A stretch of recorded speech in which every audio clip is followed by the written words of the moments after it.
오늘 말씀의 제목은 이토록 우리를 보살펴 주십니까? 라는 제목입니다. 이 말 빼고 싶었어요. 여러분, 빼고 싶었는데 뺄 수가 없습니다. 여러분, 감탄사죠? 또 감탄문. 여러분, 잠깐 우리가 하나님을 믿는데 하나님에 대한 지식이 너무나 일천하기 때문에, 깊이가 너무나 피상적이고 낮기 때문에 이 감동함이 없을 수가 있습니다. 매너리즘 속에 이렇게 믿는 신앙으로 가기 때문에 감동함이 없을 수 있는데, 여러분 성경에 보면 그 감탄사를 써서 나를 향한 하나님의 그 사랑, 또 하나님의 그 은혜, 이런 부분에 대해서 감탄사를 써서 표현하는 것들이 자주 나옵니다. 그런 것이 많이 있어요. 우리 인간의 지식을 뛰어넘는 하나님의 그 무궁한 사랑, 인간의 어떤 생각으로 다 헤아릴 수 없는 하나님의 깊고도 넓은 그 사랑을 어느 순간 깨달을 때 그런 표현이 나와요. 그 다윗도, 바울도 그런 표현을 썼죠. 누가 그 주의 마음을 알아서 주의 모사가 되고 주를 가르칠 수 있을까? 모든 만물이 하나님께로부터 나오고 하나님으로 말미암아 살아가고 또 하나님께 돌아가는 것이구나. 그런 표현들이 나오고, 또 우리가 누구이가 한데 주께서 우리를 이렇게 사랑하시고 우리를 돌보십니까? 그런 표현들이 나옵니다. 성경에는 감탄문들이 자주 나와요.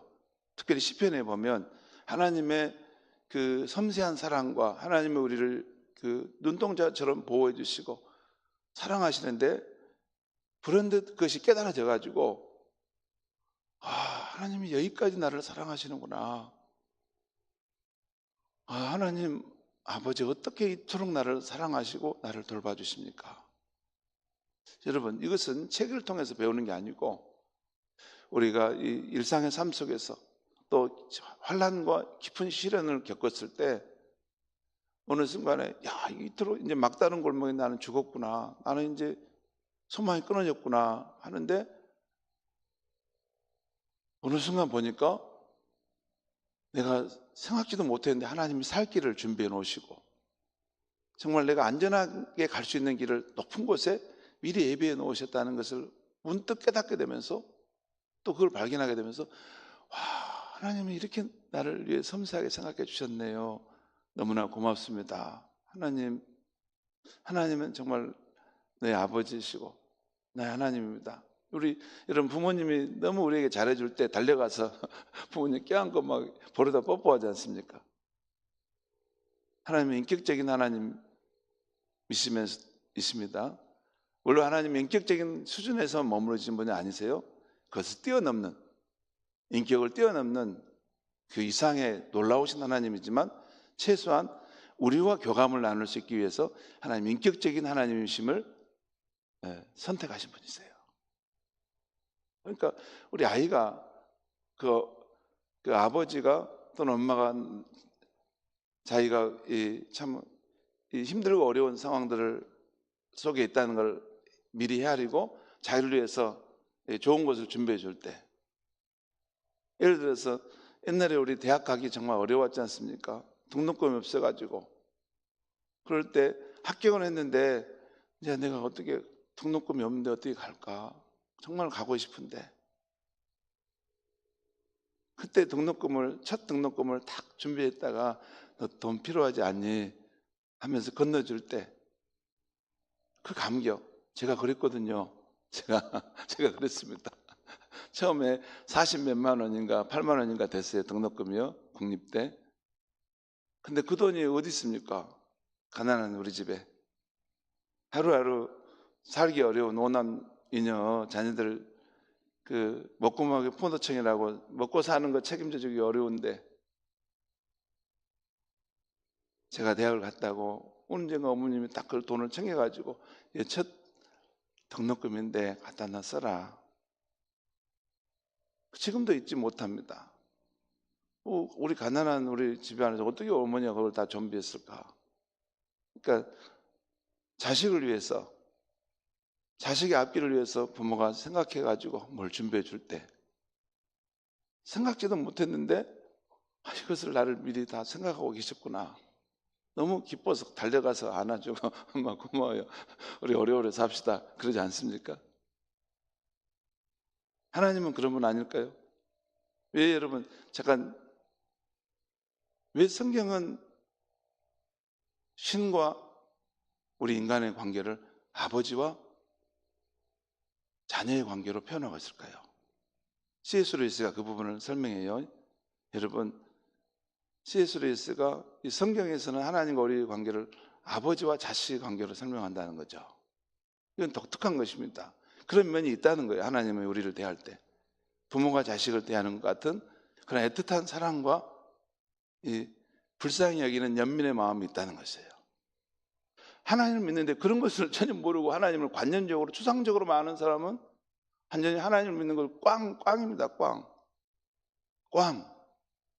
제가 신대원에 갔을 때 신대원 신학생들을 대상으로 하는 그 사경회가 있어요. 사경회가 있는데 그 사경회 때 지금도 제가 기억하는 아주 유명한 그런 목사님이 계시는데 엄두선 목사님이라고, 한국교회 그분을 존경하는 분들이 많습니다. 근데 그분이 와서 사경회 때 말씀을 전하는데 우리가 신학생들이니까 얼마나 고차원적인 그런 높은 지식의 말씀, 탁월한 말씀, 아주 논리적인 말씀을 전할까 이렇게 생각하는데 그분은 그런 말씀 안 하셨어요. 여러분이 과연 하나님의 사랑을 아십니까? 하나님의 그 십자가의 사랑을 아시냐고. 그 십자가에서 골고다 언덕에서 자기 생명의 피를 뚝뚝뚝 흘리시고 그 진한 피를 쏟으시고 나와 여러분을 구원하시기 위해 그 사랑을 나타내신 그 하나님의 사랑을 아십니까? 그 사랑도 모르는 사람이 뭘 가서 복음을 전한다는 말입니까? 그 말씀하신 적 있어요. 진짜 그렇습니다. 여러분, 하나님이 무슨 지식적으로 관념적으로 그렇게 해가지고 성경 연구해가지고 이렇게 좀 더 알 수 있는 그 정도의 하나님입니까? 아닙니다. 우리의 전 존재에 침투해 들어오시고 우리의 삶의 모든 영역 속에서 우리를 둘러싸시고 우리가 하나님이 어디 계시라고 하는 그 말을 하는 그 상황 속에서도 하나님은 그 옆에 임재해 계시는 분이십니다. 그 하나님이 인간인 우리를 사랑하시기 위해서 사람의 몸을 입고 이 땅에 오셨고 그것은 우리 인간을 그만큼 사랑하신다는 것입니다. 그런데 하나님의 그 사랑을 모르는 사람들이 가서 무슨 목회를 하냐 그 말씀했어요. 신앙도 마찬가지 아닙니까? 내 머릿속 알량한 머리로 얼마나 하나님을 알아갈 수 있겠습니까? 제가 수없이 많은 책을 읽어봐도 책에는 한계가 있어요. 그것은 아니에요. 하나님의 사랑은 저기 산과 바닷길을 걷고 산책하다가 그 떨어지는 석양의 해를 보면서 또 동토오는 그 장엄한 해를 보면서 그 철새들이 날아왔다 또 날아가는 모습을 보면서 저 갯벌 위에 여러 가지 그런 생물체들이 막 활발하게 활동하는 것을 보면서 그런 상황 속에서 이 천지에 충만한 하나님께서 우리의 삶을 위해 압도하시고 찾아오시는데 그분이 사람의 몸을 입고 오셔서 나 같은 죄인을 구원하시기 위해 십자가의 그 골고다 언덕에서 피 흘려 죽으셨다는 거, 그 영광의 하나님이 자신을 가장 낮추셨다는 거. 내가 무엇이 간데 그분은 나를 기억하셔서 그 영광의 본처를 버리시고 낮은 인간의 모습으로 오셔서 가난한 자들과 함께 하시고 십자가에 피 흘려 죽으셨다는 말인가? 그걸 생각하면 뭡니까? 바닷가를 산을 이렇게 길을 가다가도 그 감격 속에 하나님의 이 사랑의 감동이 우리를 사로잡을 수 있는 것입니다. 길을 가다가 하나님의 지으신 세상 한복판에서 어느 순간 그 사랑의 압권하심이 밀려올 때 더 이상 길을 가지 못하고 앉아서 울면서 갈 수 있는 것이 우리 기독교입니다. 기독교입니다. 저는 하나님을 믿을 때 그렇게 믿습니다. 저는 하나님을 믿을 때 그것이 내가 믿는, 내가 사랑하는 진짜 하나님입니다. 그것을 우리 성도님들에게도 나눠주고 싶은 거예요. 그 사랑, 압권하는 사랑. 바울 사도도 그런 말씀했어요. 뭐냐면 그리스도의 사랑이 나를 압권하는도다, 강권하는도다, 나를 압도해 간다는 거예요. 그 십자가의 사랑, 그 영원하신 하나님이 이 아침 한개처럼 아무 덧없이 사라져갈 일, 우리 인생 아무것도 관심 가지 않고 다 소멸시켜버리고 새롭게 다시 시작할 수도 있는데, 우리를 너무나 사랑하셔서 끝까지 포기하지 않으시고 우리를 구원하기 위해서 그 영광을 내려놓고 이 인간의 가장 초라한 모습으로 오셔서 우리를 구원해 가신 하나님, 그분이 예수님 아닙니까? 그 안에 있는 하나님의 사랑을 생각할 때 내가 누군가인데 이토록 우리를 사랑하십니까? 그것이 여러분 정상적인 그리스도인의 모습입니다. 여러분, 우리가 지식을 알고 여기 내용을 얼마나 알아서 우리 인생이 바꿔집니까? 안 바꿔집니다. 절대로 안 바꿔집니다. 하나님의 성령의 역사하심 속에서 그 십자가에 피 묻는 복음이 우리 영혼을 강타할 때 우리 존재가 바꿔지는 것입니다. 그것을 한 번씩 경험하는 것이 기독교 믿음인 것입니다. 그래서 감탄문들이 나온 거예요. 나는 오직 죄인인데, 죄인 중에 괴수인데 오직 나의 나된 것은 하나님의 완벽한 은혜입니다 라고 고백하는 것입니다.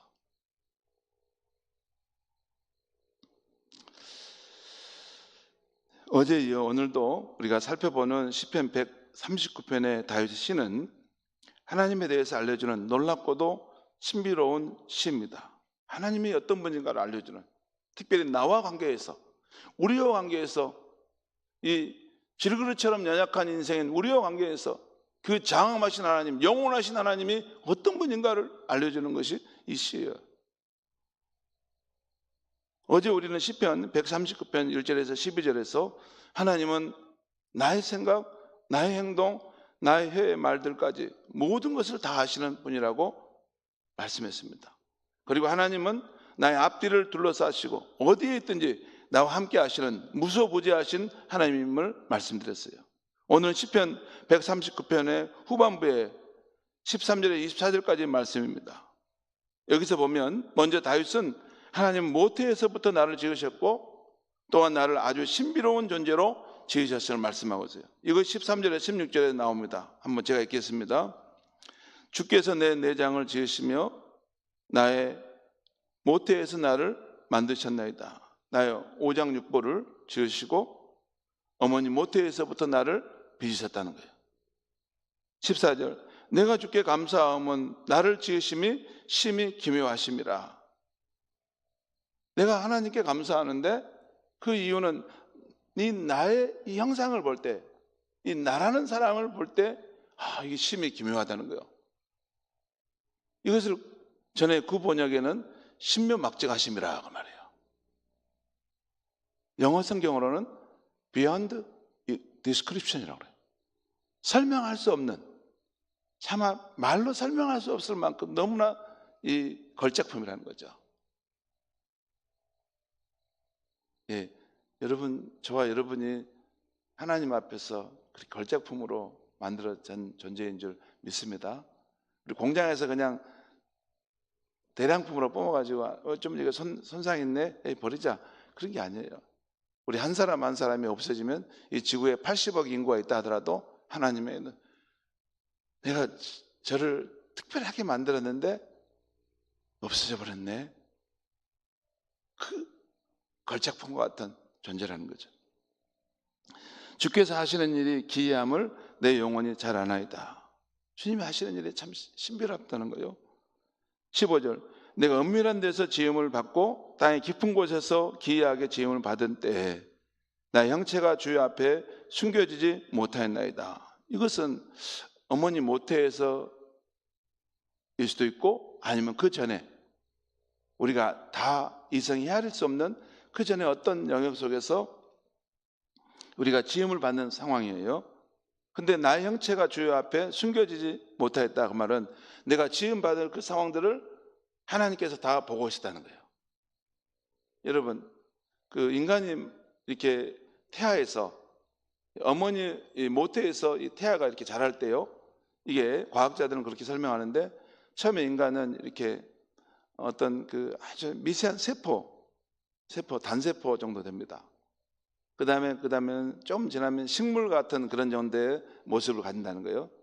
좀 지나면 또 동물 같은 그런 존재의 모습을 갖는다는 거예요. 그러다가 우리 사람의 형상을 가진 태아로서 이렇게 점점 바르게 온다는 거예요. 그러니까 저와 여러분이 지금 여러분 지금 나이가 지금 70 넘었다고 우리는 나 대단한 나이 그러지만 하나님 보실 때는 영원하신 분이 볼 때는 애기보다도 더 적습니다. 뭐냐면 여러분과 제가 이렇게 모태에서 이렇게 태아로서 발육을 할 때, 그러니까 식물 같고 또 어린 동물 같고 또 사람의 형상을 이렇게 10개월 동안 이렇게 계속 변화가 됩니다. 여러분 몸이, 인간의 몸이. 그럴 때 우리를 다 보고 계시다는 거죠. 그 말 아닙니까? 나의 형체가 주의 앞에 숨겨지 못했다. 지음 받을 때. 그 다음에 16절 보겠습니다. 내 형질이 이루어지기 전에 주의 눈이 보셨으며 나를 위하여 정한 날이 하루도 되기 전에 주의 책에 다 기록이 되었나이다. 이 말씀 뭐냐면 잠깐 보시죠. 저와 여러분의 이런 형상, 이런 모습, 형질이 이루어지기 전에 하나님의 마음속에 각 사람에 대한 생각이 있었다는 거예요. 너는 이런 모습, 너는 이런 모습, 너는 이런 모습. 그 외형뿐만 아니라 그 기질과 그 개성적인 모습도 그런다는 거예요. 여러분 다 다릅니다. 다 달라요. 아무리 여러분 장로님들이 우리 서로 친하신 분들끼리 이렇게 있는 모습 보면 서로 이렇게 친하셔서 가까이 계시고 그런 걸 내가 보거든요. 그런데도 서로 비슷한데도 다 달라요. 그 신비롭습니다. 다 달라. 그 말이죠. 형질이 이루어지기 전에 주의 눈이 우리를 보셨다. 자, 그 다음 내용은 나를 지으신 하나님에서 전환해서 나에 대해 생각하시는 하나님에 대해서 다윗이 말하고 있어요. 17, 18절 말씀 보겠습니다. 제가 읽겠습니다. 하나님이여 주의 생각이 내게 어찌 그리 보배로운지요 그 수가 어찌 그리 많은지요 내가 재려고 할지라도 그 수가 모래보다 많도소이다. 내가 깰 때에도 여전히 주와 함께 있나이다. 여기 보면 하나님이여 주의 생각이 내게 어찌 그리 보배로운지요 할 때 이 표현은 나를 향한 주님의 생각이 어찌 그리 보배로운지요 라는 말이고 또 이 보배롭다는 말이 공동번역과 그 표준세 번역에는 어찌 그리 귀한지요 그 말이에요. 영어 성경에 보면 이 priceless라는 표현이 나옵니다. precious라는 표현이 나와요. 이것이 너무나 귀중하다는 거예요. 여러분 잠깐 보시죠. 하나님이 우리에 대한 생각을 하는데 어떤 나쁜 생각이 아니라 정말 보배로운 생각, 귀한 생각을 하신다는 거예요. 그리고 우리를 향한 생각이 너무나 많아서 얼만큼 많냐면 바닷가의 모래알보다 더 많다는 거예요. 그 좋은 생각이. 여러분 부모가 자식을 얼굴에 바라볼 때 특별히 여러분 제가 어렸을 때 늘 곤히 잠자고 있으면 이렇게 딱 눈 뜨면 부모님 두 분이 서로 이야기하는 것을 아침에 자주 발견했어요. 그렇죠? 이제는 제가 우리 애들 자고 있으면 일어나서 사모랑 둘이 앉아서 이야기를 하는데 그 이야기 주제가 뭡니까? 이 아이들을 위한 이 애들이 앞으로 살아갈 텐데 여보 우리 이걸 좀 준비해 줘야 되지 않겠어? 이거 우리 챙겨줍시다. 내가 좀 있는 거 좀 아껴서 우리가 해서 줍시다. 얘가 어디 가서 뭘 하고 싶다는데 그걸 부모 우리가 도와줘야 되지 않겠어? 그 생각을 하나님 아버지께서 하시다고 말입니다. 우리가 잠자고 있을 때. 그런데 여기 보면 내가 깰 때에도 여전히 주와 함께 있나이다. 그 말은 마치 그 어린아이가 깨가지고 눈을 비비고 엄마 아빠 안 주무셨네. 내가 자는 동안도 내 옆에 계셨네. 그 말이에요. 자, 그 다음 19절 22절까지는 분위기가 급격히 전환되는데요.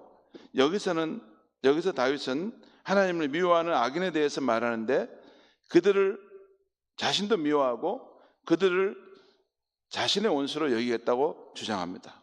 이것은 다윗의 개인적인 분노나 복심을 말하는 것이 아닙니다. 다윗의 마음이 하나님과 깊이 연합하게 되자 거룩하신 하나님과 자신을 동일시하면서 죄와 악한 것에 대해서 의로운 분노를 갖게 되기 때문에 나타나는 현상입니다.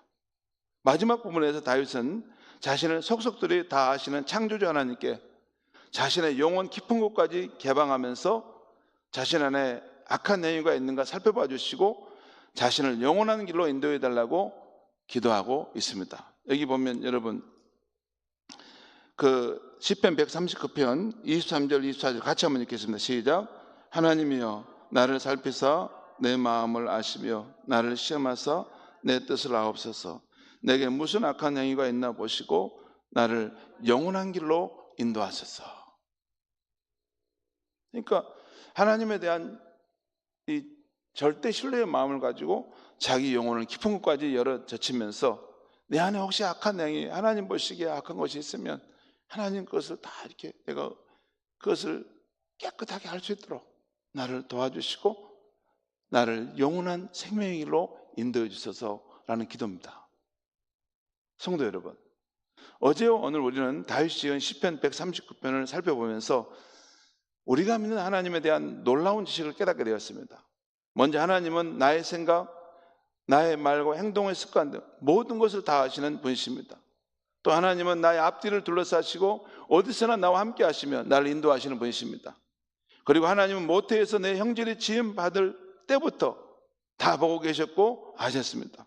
그리고 나를 하나님의 형상으로 지으실 때 누구와도 비교되거나 교체될 수 없는 그런 걸작품으로 만드셨습니다.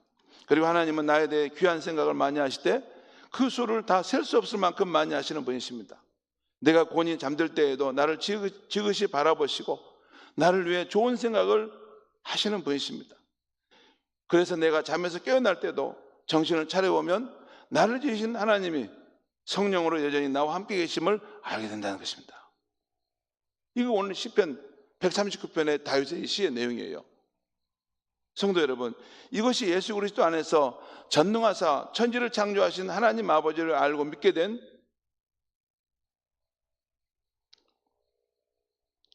우리가 믿는 그 하나님인 줄 믿습니다. 그만큼 우리는 하나님 앞에 존귀한 존재이고 사랑받는 존재이니 우리는 얼마나 행복한 사람들입니까? 그래서 다윗은 시편 8편 4절 이하에서 이렇게 감격하여 고백합니다. 하나님, 도대체 사람이 무엇이기에 하나님께서는 이토록 우리를 생각하시며 사람이 무엇이기에 주께서 이토록 우리를 돌봐주십니까? 우리 인생을 하나님보다 조금 못하게 하시며 영광과 존귀로 관을 씌워주셨다니까 그렇게 감탄하면서 하나님을 찬양했던 것입니다. 사랑하는 성도 여러분, 오늘도 이렇게 우리 각자를 최고의 걸작품으로 생각하시고 다 헤아릴 수 없는 깊은 마음으로 저와 여러분을 사랑하시는 그 하나님 아버지를 의지하여 기쁨과 감격 속에서 살아가시는 복된 날이 되시기를 바랍니다. 기도하겠습니다. 하나님 아버지, 하나님의 임재와 실제하심 또 하나님의 그 놀라운 사랑의 세계는 사람의 말로 다 풀어낼 수 없고 말로 전할 수 없습니다.